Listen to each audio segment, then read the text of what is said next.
Ay, huwag masyadong gumalaw, Mengay.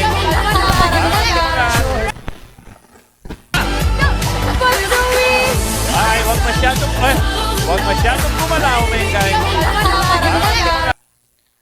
Welcome back mga kaaldab. Ito na naman po ang inyong lingkod, si Mr. Destiny. At magbibigay po tayo ng pinakamainit na update po ngayon sa social media. Marami pong kwento na naman ang lumabas o marami na naman pong issue ang kumakalat ngayon. Dahil nga po sa mga sinabi ni Henyo Master Joey De Leon na huwag kang masyadong gumalaw. Ganito rin po raw yung sinabi ni Henyo Master Joey De Leon na nauna pa siyang mag-declare na buntis si Pauling. Di po ba? Parang inunahan niya at sinabi niya na nga po yung mga ganitong bagay. Although wala po siyang sinabing salitang ganyan. Di po ba? Hindi ko alam kung bakit nga po ba ito biglang nag-trending at biglang pinag-usapan dahil nga po sobrang sabik na ang mga fans ng Armin, ang mga fans nila Congressman Arjo at ni Mengay. Kasi kung titignan nyo naman po, kinasal po sila July. Halos mag-iisang taon na nga po.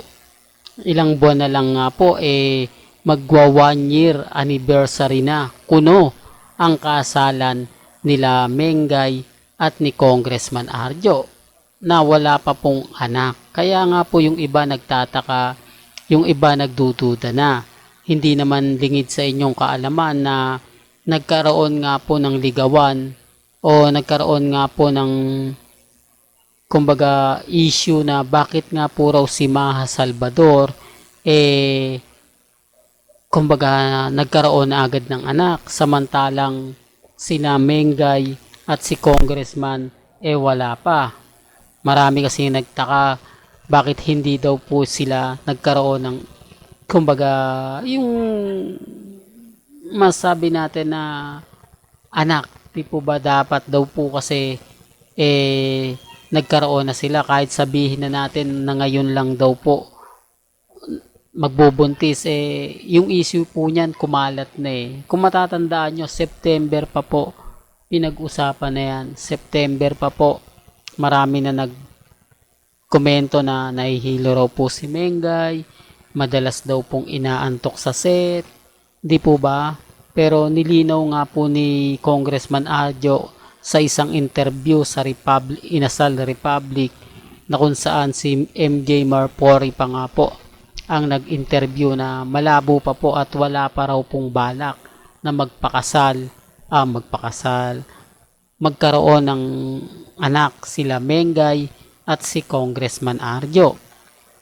Kaya nga po medyo nagkaroon ng hindi magandang kwento ang lumabas na dismaya ang Armin sa mga sinabi nga po ni Congressman Arjo. Dahil doon po sa sinabi niya, mas tumibay po yung paniniwala ng iba na hindi nga po talaga buntis si Mengay.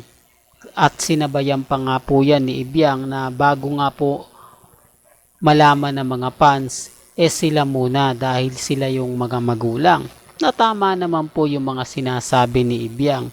Kaya lang dito na naman po sa second batch na to, syempre maraming maniniwala kay Henyo Master Joey De Leon. Pero ang punto ko lang naman po rito, magkaiba naman po yung sinabi ni Henyo Master Joey De Leon kung saan nga po inunahan niya na ibistuhin o nauna siyang magsalita o binisto niya na buntis na si Pauling. Di po ba? Kaya po mas kakaiba ito. Pero dito naman po, gaya nga po ng sinabi natin, wala naman pong sinabi si bossing ng iba. Bastang sabi niya lang kay Mengay, huwag kang masyadong gumalaw. Na binigyan na nga po ng mga interaksyon, binigyan na ng mga haka-haka, kumbaga binigyan na ng mga sensitibong pangyayari na ay kaya bilagbabawalan ni Henyo Master si Mengay kasi buntis. Kaya sinasabi niyang huwag gumalaw dahil buntis na nga po raw ito. Yan po ay pinag-uusapan na. Gaya nga po ng mga update depende pa rin po yan sa magiging senaryo. Basta ako kung ano lang po yung latest